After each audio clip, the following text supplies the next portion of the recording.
Mec, tu changeras pas trop, toi? Non, c'est sûr que je ne changerai pas. Parce qu'aujourd'hui, ce qui m'a amené ici, c'est d'être moi-même et de garder les valeurs que j'ai toujours eues. Donc pourquoi vous voulez que je change? Ce serait Non, je veux pas que tu abruti de ma part de changer. Donc voilà, donc ça risque pas. Je peux pas changer parce que c'est ce que je suis. Et si je change, je deviendrai quelqu'un que je ne suis pas.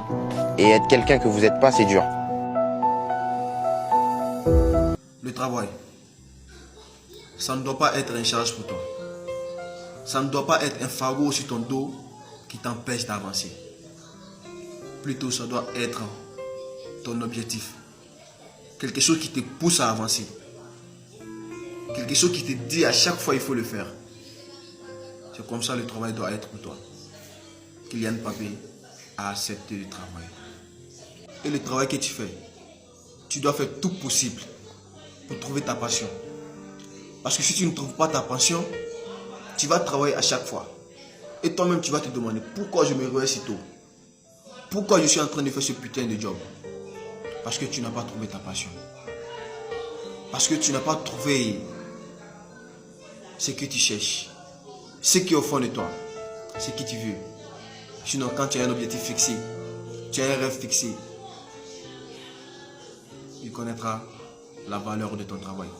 Pourquoi est-ce que tu es en train de travailler? Tout de suite, on m'a fait comprendre que la Coupe du Monde s'est passée et il y a des matchs à gagner encore. Il y a des matchs à gagner, c'est vrai, mais vous êtes champion du monde.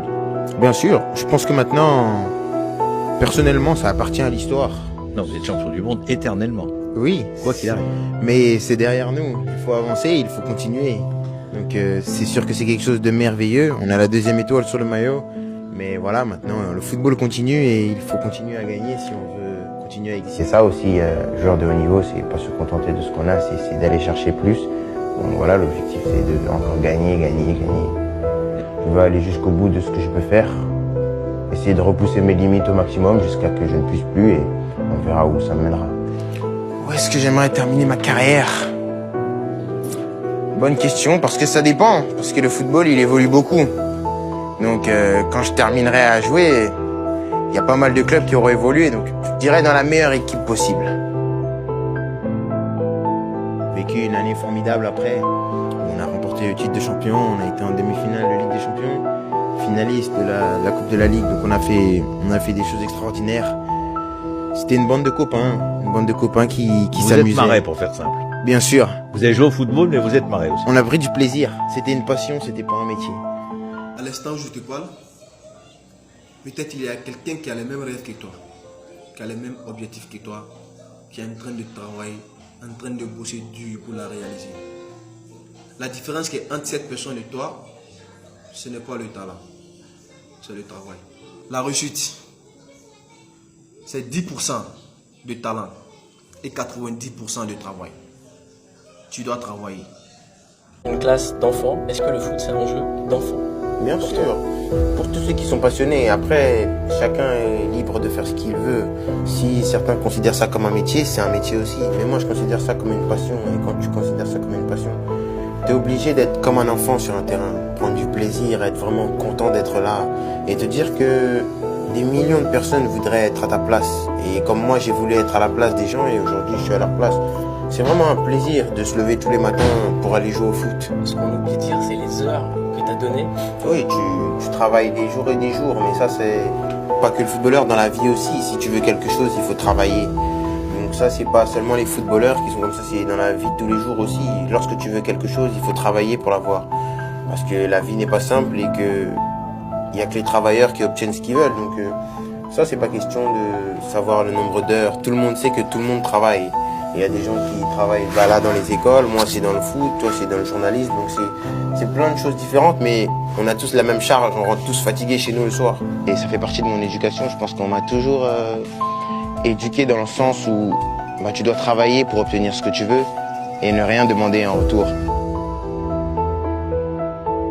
Pourquoi tu dois faire le choix? Ta famille, tes amis, tes collaborateurs, tu dois faire le bon choix.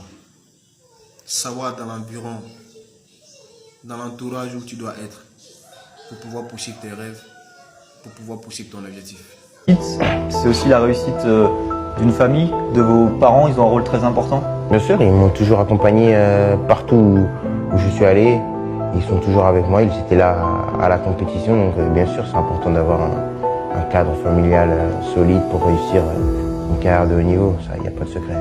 Parlez-moi un peu d'eux. Parce que vous en parlez pas souvent alors qu'ils sont les détonateurs de plein de choses concernant votre carrière. Bien sûr, ce sont mes plus fidèles alliés. Voilà, c'est ceux qui m'ont accompagné depuis les stabilisés de Bondy jusqu'au Parc des Princes devant 50 000 personnes. Donc je suis le mieux placé pour en parler. Ils m'ont toujours guidé, ils ont su éviter les chemins pour moi, faire le sale boulot aussi. C'est quoi le sale boulot pour les parents? C'est prévoir les accidents, empêcher toutes les mauvaises personnes de vous approcher, de vous faire grandir dans un environnement sain et de vous laisser exercer votre passion aussi librement, sans pression, sans rentrer à la maison et vous dire oui, il faut que tu joues comme ça, il faut que tu marques comme ça. Jamais. Pourtant mon père était mon entraîneur, mais je rentrais à la maison et que je marque 8 buts ou que j'en rate 9, il rentrait à la maison, il ne me disait pas un mot sur le match, il redevenait père. Et ça, je pense que c'était important. On a toujours su garder cette barrière entre nous, de savoir qu'il était le coach dehors et le père à l'intérieur. Donc ça s'est toujours bien passé. Et ma mère est plus, on aime plus discuter, on discute. Je discute de tout avec elle, que ce soit foot ou en dehors. Donc c'est plus ma confidente. C'est deux rôles importants. Oui. Vous avez peur de votre mère? Elle crie beaucoup des fois. Kylian! Oui. Vous faites tout ce qu'elle vous dit? Non. Des fois, je fais des petits trucs en cachette, mais la majeure partie, oui. Parce que c'est important d'écouter ses parents.